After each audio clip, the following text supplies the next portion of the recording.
শেষ পর্যন্ত অধীর চৌধুরীর লোকসভাতেই কি ভোট বন্ধ হয়ে যাবে? অধীর চৌধুরীর লোকসভা বহরমপুরে কি ভোট পিছিয়ে যাবে? এমনই কিন্তু একটা বড় সম্ভাবনা দেখা দিয়েছে। আর এটা কিন্তু একেবারে নির্বাচন কমিশনে নয়, একেবারে কলকাতা হাইকোর্টে এই সম্ভাবনা দেখা দিয়েছে। কি হলো আজকে? বড় খবর কি হতে চলেছে? অধীর চৌধুরীর লোকসভা বহরমপুরে ভোট পিছিয়ে যেতে চলেছে, সেটাও আবার মমতা বন্দ্যোপাধ্যায়ের জন্য, মমতা বন্দ্যোপাধ্যায়ের সরকারের জন্য, তার পুলিশের অপদার্থতার জন্য। কি হলো আজ কলকাতা হাইকোর্টে, সবটা শোনাবো। এই গুরুত্বপূর্ণ প্রতিবেদন শেষ অবধি দেখুন। আমি মানব, দা নিউজ বাংলায় আপনাদের স্বাগত জানাচ্ছি। বহরমপুর লোকসভা কেন্দ্র, এমনিতেই অধীর চৌধুরী এবারে যথেষ্ট চিন্তায় আছেন। প্রতিবারই অধীর চৌধুরীর ভোট কমছে। 2009, 14, 19, এবার 24-এ কি হবে?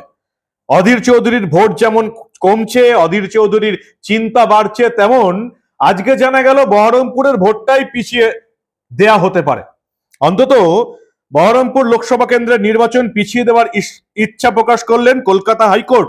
কলকাতা হাইকোর্টের প্রধান বিচারপতি টি.এস. শিবজ্ঞানম এমনটাই কিন্তু জানিয়েছেন, পরিষ্কার জানাচ্ছেন যে রামনবমী কাণ্ডে কয়েক ঘন্টার জন্য একটা হিন্দুদের উৎসব যারা ঠিকঠাক পরিচালনা করতে পারে না, সেই প্রশাসন, সেই পুলিশের আন্ডারে কি করে একটা এত বড় লোকসভার ভোট হবে? আপনারা জানেন যে রামনবমীতে হাওড়াতে এবারে কিছু ঘটনা ঘটেনি, ডালখোলাতে তো হিন্দুরা রামনবমীর প্রসেশন বাড়ি করেনি, কিন্তু মুর্শিদাবাদে গন্ডগোল হয়েছে, শক্তিপুরে গন্ডগোল হয়েছে, দুটো জায়গায় মুর্শিদাবাদে গন্ডগোল হয়েছে। রামনবমীর মিছিলে সেই একইভাবে বাড়ির ছাদ থেকে ইট পাথর বিয়ারের বোতল, এবারে তো বোমা পড়ার ছবিও এই বাংলার মানুষ দেখে নিয়েছে। আর তাতেই বিরক্ত কলকাতা হাইকোর্ট। কলকাতা হাইকোর্টের প্রধান বিচারপতি বলেছেন, যেখানে মানুষ কয়েক ঘন্টা শান্তিপূর্ণভাবে নিজেদের উৎসব পালন করতে পারেন না, সেখানে এই মুহূর্তে ভোটের কোনো প্রয়োজন নেই। শুধু তাই নয়, রাজ্যের থেকে এই ইস্যুতে রিপোর্ট তলব করেছেন, না হলে বহরমপুর লোকসভা কেন্দ্রের ভোট পিছিয়ে যাবে, পরিষ্কার জানিয়ে দিয়েছেন কলকাতা হাইকোর্টের প্রধান বিচারপতি টি.এস. শিবজ্ঞানম।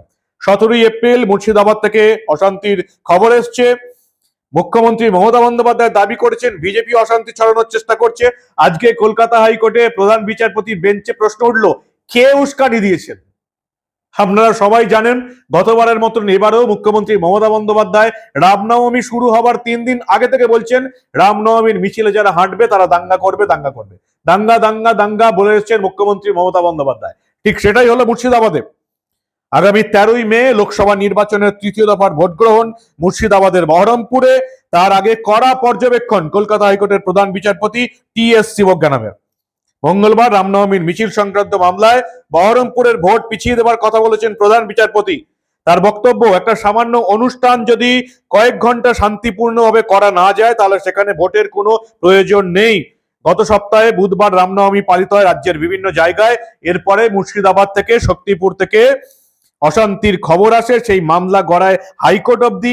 এই মামলায় রাজ্যের বিরোধী দলনেতা শুভেন্দু অধিকারী এবং রাজ্য বিজেপির সভাপতি সুকান্ত মজুমদার এনআইএ তদন্তের দাবি করেছেন, এবং এই মামলার পরবর্তী শুনানি 26 এপ্রিল। তার আগে রাজ্য সরকারকে হলফনামা আকারে এই দিনের ঘটনার রিপোর্ট দিতে হবে। রামনবমীতে কেন এত সাবধানতা অবলম্বন করার পরেও, এত কিছু নির্দেশ দেওয়ার পরেও কেন মমতা বন্দ্যোপাধ্যায়ের পুলিশ এবং প্রশাসন অশান্তি আটকাতে পারল না, তা হলফনামা আকারে রাজ্য সরকারকে রিপোর্ট দেওয়ার নির্দেশ দিয়েছেন কলকাতা হাইকোর্টের প্রধান বিচারপতি টি.এস. শিবজ্ঞানম। প্রধান বিচারপতি প্রচন্ড বিরক্ত, যারা একটা রামনবমী শোভাযাত্রা ঠিকঠাক পরিচালনা করতে পারে না, তারা এত বড় ভোট কি করে পরিচালনা করবে? তাই অধীর চৌধুরীর বহরমপুরের ভোট পিছিয়ে দেবার জন্য কি বলবেন প্রধান বিচারপতি টি.এস. শিবজ্ঞানম নির্বাচন কমিশনের কাছে, সেটাই এখন প্রশ্ন। সেটাই কিন্তু তিনি নিজের পর্যবেক্ষণে জানিয়ে দিয়েছেন।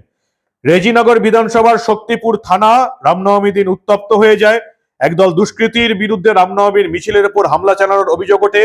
শক্তিপুরের পাশাপাশি মানিককোহার এলাকাতেও চড়াও হয় দুষ্কৃতীরা। বাড়ির ছাদ থেকে মিছিলকে লক্ষ্য করে ইট পাথর বিয়ারের বোতল, এমনকি বোমা পর্যন্ত পড়েছে। ঘটনায় 4-5 জন আহত হয়েছেন। তাদের দেখতে হাসপাতালে গিয়েছিলেন এবং বিক্ষোভের মুখে পড়েন কংগ্রেস প্রার্থী অধীর চৌধুরী। এনআইএ তদন্তের দাবিতে সরব হয়েছেন বিরোধী দলনেতা শুভেন্দু অধিকারী, রাজ্য বিজেপির সভাপতি সুকান্ত মজুমদার। যদিও এই ঘটনার তদন্ত করছে সিআইডি। সিআইডি কি তদন্ত করবে সেটা আপনারাও ভালো জানেন, আমিও ভালো জানি। কখনোই এই সমস্ত সংখ্যালঘু এলাকায় সংখ্যালঘুদের বিরুদ্ধে মমতা বন্দ্যোপাধ্যায়ের নবান্নের 14 তলার নির্দেশ ছাড়া সিআইডি তদন্ত করতে পারবে না। আপনারাও জানেন, আমরাও জানি, সিআইডি কিছু করতে পারবে না। এবং তৃতীয় দফায় মুর্শিদাবাদে এবং চতুর্থ দফায় বহরমপুরে ভোট আছে, তাহলে কি পিছিয়ে যাবে বহরমপুরের ভোট? নির্বাচন কমিশনকে এমনটাই জানাবেন বলে জানিয়েছেন নিজের পর্যবেক্ষণে প্রধান বিচারপতি কলকাতা হাইকোর্টের টি.এস. শিবজ্ঞানম। কি হবে, সত্যি কি এবার বহরমপুরের ভোট পিছিয়ে যাবে? এমনিতেই অধীর চৌধুরী চিন্তায় আছেন, কারণ প্রতি বছর তার ভোট কমছে। এই যে বহরমপুর সিটটা, তার 7টা বিধানসভা হচ্ছে বারওয়ান, কান্দি, ভরতপুর, রেজিনগর, বেলডাঙ্গা, বহরমপুর, নাওদা। এর মধ্যে সবকটা আসনই হচ্ছে এখন বিধায়ক হচ্ছে তৃণমূলের, সবকটা আসনই তৃণমূলের। শুধুমাত্র একটা বহরমপুর আসনটা জিতেছেন সুব্রত মৈত্র ভারতীয় জনতা পার্টি। কংগ্রেসের কোনো আসনে নেই, তাহলে অধীর চৌধুরী কি করে জিতবেন? 2019-এ অধীর চৌধুরী ভোট পেয়েছিলেন 45%, 5% ভোট কমেছিল, 5,91,000 ভোট পেয়েছিলেন। তৃণমূলের অপূর্ব সরকার ডেভিড পেয়েছিলেন 5,10,000 ভোট, মার্জিন ছিল ওই প্রায় 80,000 ভোটের মতন, কিন্তু ভোট কমছে, ভোট কমছে। 2014-এ অধীর চৌধুরী ভোট পেয়েছিলেন 50%, 5,83,000, প্রচুর মার্জিন ছিল, প্রচুর, প্রায় 3,56,000 ভোটে জেতা অধীর চৌধুরী 2019-এ জেতেন মাত্র 80,000 ভোটে। কতটা ভোট কমছে এটা বুঝতে পারছেন। 2009-এ তার ভোটের মার্জিন আরো ছিল, 56% ভোট পেয়েছিলেন, 5,41,000 ভোট পেয়েছেন। অধীর চৌধুরীর ভোট কমছে, অধীর চৌধুরীর চিন্তা বাড়ছে, কিন্তু ভোটটাই পিছিয়ে যাবে না তো? এটাই সবচেয়ে বড় প্রশ্ন। আমাদের নজর থাকবে কলকাতা হাইকোর্টের প্রধান বিচারপতির বেঞ্চে। তিনি কি নির্দেশ দেন নির্বাচন কমিশনকে, সেটাই এখন দেখার। রাজ্য সরকার হলফনামা আকারে কি দেয়, পরবর্তী শুনানিতে কি হয়, সেটার দিকে আমাদের নজর থাকবে। আপনারা নজর রাখুন দা নিউজ বাংলা। বহরমপুর লোকসভা ভোটের যে ডেট, সেটা কি পিছিয়ে যাবে, সেটাই এখন সবচেয়ে বড় প্রশ্ন। দেখতে থাকুন দা নিউজ বাংলা। আমরা আবার লোকসভা ভোটের এরকম অনেক ঘটনায় চেপে রাখতে দেব না।